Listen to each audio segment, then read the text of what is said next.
Olá, meus amigos, olá, minhas amigas, sejam muito bem-vindos, concurseiros e concurseiras, para a nossa 18ª aula de Direito Constitucional. Já estamos progredindo bastante na matéria e hoje nós passaremos a estudar o artigo 5º da Constituição, seguindo o texto constitucional propriamente dito. Na aula passada, um breve resumo, nós falamos do artigo 4º do texto constitucional, falamos de todos os princípios que regem o Brasil em suas relações internacionais e trouxemos que a grande importância desse artigo é, na verdade, evitar que os senhores sejam confundidos nas provas quando o examinador cobrar ou os fundamentos ou os objetivos da República Federativa do Brasil. Importante também conhecer que decorre do parágrafo único do artigo 4º a ideia da cooperação entre os países da América Latina e naqueles 4 elementos que eu disse aos senhores, que eu quero que os senhores voltem lá e leiam para fixarem novamente. Falamos também que decorria dali o Mercosul e o Unasul. Com isso, já estamos aptos a iniciar a nossa 18ª aula e falar então do artigo 5º do texto constitucional. Tradicionalmente, vamos iniciar a aula com a leitura desse artigo para depois extrair dele as principais informações. Artigo 5º. Todos são iguais perante a lei, sem distinção de qualquer natureza, garantindo-se aos brasileiros e aos estrangeiros residentes no país a inviolabilidade do direito à vida, à liberdade, à segurança e à propriedade nos termos seguintes. Quando o Constituinte traz a redação desse artigo 5º, ele traz algumas ideias principais, falando da inviolabilidade do direito à vida, à liberdade, à segurança, à propriedade nos termos seguintes. É fundamental extrair essa ideia, juntamente com a ideia de que todos são iguais perante a lei. Esses elementos contidos nesse artigo 5º é que serão o objeto dos questionamentos nas provas e o objeto de estudo na nossa 18ª aula e na nossa 19ª aula de Direito Constitucional. É importante que os senhores entendam que decorre desse caput do artigo 5º todo o conteúdo dos 78 incisos contidos na sequência. Os 78 incisos encontram guarida nessas ideias contidas no caput do artigo 5º, seja para garantir, seja para efetivar os direitos aqui contidos, seja para garantir ou efetivar a inviolabilidade do direito à vida, à liberdade, à segurança e à propriedade nos termos contidos nestes incisos que serão estudados. Vocês vão observar que muitas informações faladas aqui já foram comentadas em outras aulas. E por que isso acontece, professor? Isso acontece porque a Constituição não pode ser estudada, não pode ser vista apenas por partes, mas como um todo unitário. Lembram do princípio da unidade que nós falamos aulas atrás? Ele é um dos fundamentos que justifica isso. A Constituição é um conjunto e ela, embora seja estudada por partes para ficar mais fácil a compreensão, ela deve ser vista como um todo, como um conjunto. Com isso, estamos aptos a iniciar as discussões sobre o caput do artigo 5º e sobre as informações neles contidas. A primeira informação: quando o Constituinte inicia a redação com a expressão todos, surge a dúvida de quem seriam os destinatários desse artigo 5º, quem seriam os destinatários dos direitos e garantias conferidas pelo artigo 5º e seus 78 incisos. Surgem, então, 3 correntes a respeito desses fatos. Quais seriam elas? Que, primeira, brasileiros natos e naturalizados seriam aqueles indivíduos abrangidos pelo artigo 5º. Estrangeiros residentes no país também estariam abrangidos. E, por fim, a grande discussão: o que dizer dos outros indivíduos que não são brasileiros natos, nem naturalizados, nem estrangeiros residentes no país? Eu disse aos senhores, quando falamos da dignidade da pessoa humana, e vocês podem observar no slide, que todas as outras pessoas estariam incluídas através do princípio, da ideia, do postulado normativo, dignidade da pessoa humana. Professor, eu quero que o senhor exemplifique melhor essa discussão. Vamos lá. Questionou-se se a expressão todos abrangeria todos os indivíduos dentro do universo de pessoas contidas no mundo atual. A discussão que surgiu foi se todos iam abranger todo mundo ou somente os brasileiros natos, naturalizados ou os estrangeiros que residem em nosso país. Uma interpretação constitucionalmente adequada, pautada na dignidade da pessoa humana, não pode privar determinados indivíduos, em razão de não serem brasileiros natos, nem naturalizados, nem estrangeiros residentes no país, dos direitos contidos na nossa Carta Constitucional. Dessa forma, prevaleceu a ideia de que, mesmo que não sejam brasileiros natos, nem naturalizados, menos ainda estrangeiros residentes no país, mesmo assim eles estariam incluídos dentro da nossa norma constitucional, dentro desse artigo 5º, e fariam dessa forma jus a todos os direitos ali contidos. Em resumo, para ficar bem claro, atualmente, numa interpretação constitucionalmente adequada,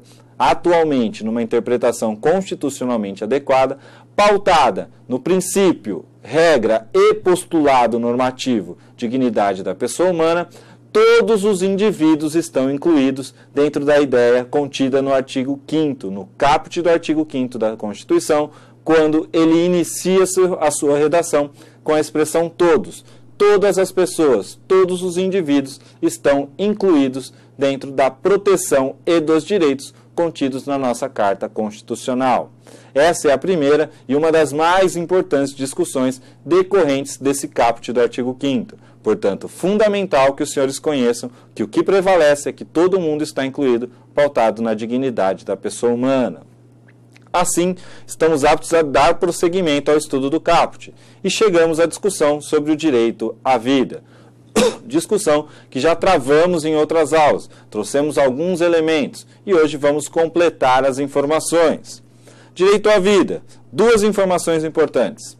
Da ideia de direito à vida decorre a ideia de vida digna e de direito de permanecer vivo. A doutrina, para estabelecer uma classificação, para estabelecer um parâmetro, diz que quando falamos de vida digna, estamos falando do direito à vida em sua acepção positiva. Direito à vida, vida digna, acepção positiva. Direito à vida, direito de permanecer vivo, acepção negativa. Professor, como assim direito de permanecer vivo é uma acepção negativa? Vejam, a ideia que quer a doutrina trazer é que esse direito de permanecer vivo impõe que ninguém tenha o direito de tirar a vida desta outra pessoa. Por isso, uma acepção negativa. Essa é a primeira informação. Se cair na prova, qual a acepção positiva e negativa do direito à vida? Vida digna positiva, direito de permanecer vivo, acepção negativa. E do que decorre estas informações? Vida digna. A vida digna encontra respaldo na dignidade da pessoa humana e, por sua vez, na ideia de mínimo existencial já falada há aulas atrás. Contido no mínimo existencial, por exemplo, direito à saúde, alimentação, moradia e educação.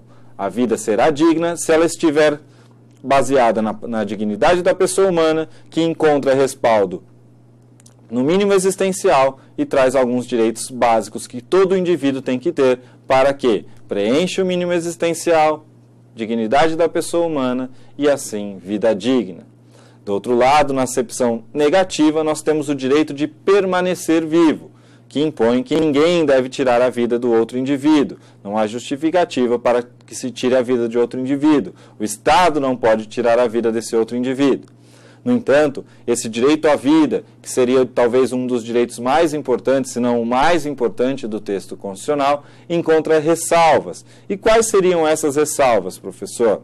Por exemplo, pode cair na prova do concurso dos senhores se dentro do nosso ordenamento jurídico existe a pena de morte.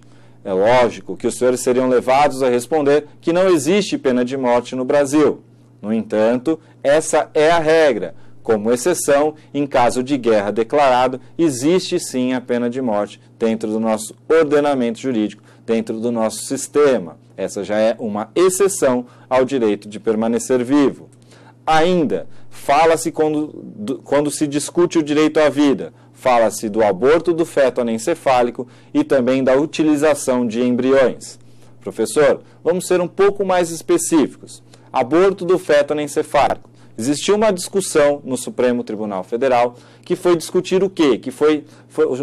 O Poder Judiciário foi chamado a decidir sobre o quê? Se aquela pessoa que estava grávida de um feto que não desenvolveria cérebro, portanto, um feto anencefálico, se ela teria direito a praticar o aborto. Depois de muita discussão, chegou-se à conclusão que sim, que isso seria possível. É uma das discussões. E é isso que vocês têm que conhecer. Aborto do feto anencefálico não fere a dignidade da pessoa humana a prática do aborto, já que o direito à vida do feto e da mãe deve prevalecer o direito à vida e à dignidade da mãe. Ainda sobre os embriões congelados, discutiu-se se esses embriões, após descartados, se eles poderiam ou não serem utilizados para as pesquisas.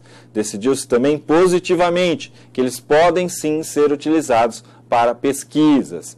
Essas informações podem ser obtidas, resumos delas, dentro do próprio site do Supremo Tribunal Federal, www.stf.jus.br. Vocês digitando feto anencefálico ou embriões congelados, vocês conseguirão informações sobre essas decisões, sobre esses julgados que têm muita importância. As exceções à regra direito à vida, direito de permanecer vivo, não param por aí. Elas continuam. Nós temos, por exemplo, o aborto terapêutico, nós temos a legítima defesa, que seriam exceções quando o direito à vida entraria em choque com o direito à vida de uma pessoa, entraria em choque com o direito à vida de outra pessoa, e nesse entrechoque haveria essa relativização da ideia de direito à vida, do direito de permanecer vivo. Essas são as informações mais importantes. Então vamos repassá-las. Direito à vida digna, direito de permanecer vivo. Falamos da permissão do aborto do feto anencefálico, da permissão da utilização dos embriões congelados para pesquisa e falamos também de exceções contidas no próprio Código Penal, aborto terapêutico e legítima defesa, por exemplo. Assim, já podemos ir para a próxima informação contida nos nossos slides. E trata diretamente do direito à liberdade. Vamos à leitura do slide primeiro. Declaração dos Direitos do Homem e do Cidadão de 1789. A liberdade consiste em poder fazer tudo que não prejudique o próximo. Assim, o exercício dos direitos naturais de cada homem não tem por limites, senão aqueles que asseguram aos outros membros da sociedade o gozo dos mesmos direitos. Se vocês conseguirem levar essa informação para a prova, vocês estão garantidos. Ainda assim, é importante ressaltar que quando se fala do direito à liberdade, também existe uma acepção positiva e uma acepção negativa. Acepção positiva: o indivíduo tem direito de fazer tudo que ele quiser, ele tem direito de decidir sobre as escolhas dele, ele tem direito de escolher, ele tem direito de dirigir a sua vida até alcançar determinado objetivo. Ele tem direito de dirigir a sua vida para alcançar um determinado objetivo. A acepção negativa: ele não pode, fazendo isso, sofrer ingerência de outros ou do próprio Estado ou atingir a esfera de outro. É essa a ideia contida nessa Declaração dos Direitos do Homem e do Cidadão. Essa frase que está aqui resume a acepção positiva e negativa. Vamos ler novamente para fixar. A liberdade consiste em poder fazer tudo que não prejudique o próximo. Acepção positiva. Assim, o exercício dos direitos naturais de cada homem não tem por limites, senão aqueles que assegurem aos outros membros da sociedade o gozo dos mesmos direitos. Acepção negativa. Ele tem liberdade de escolha até atingir o seu objetivo, mas ele não pode afetar outros membros da sociedade que têm os mesmos direitos que ele. Isso é direito à liberdade, é a ideia que deve ser extraída e levada para o concurso público. Com isso, nós encerramos essa nossa aula, onde nós vimos as primeiras nuances do artigo 5º. Falamos, então, do direito à liberdade, do direito à vida e da discussão que existe sobre os destinatários do artigo 5º. Destinatários, direito à vida e direito à liberdade foi o foco dessa 18ª aula. Na próxima aula continuaremos a discutir outras nuances também de igual importância dentro do artigo 5º. Está aqui o meu contato, meu e-mail, meu Twitter. Um grande abraço, bons estudos e boa sorte.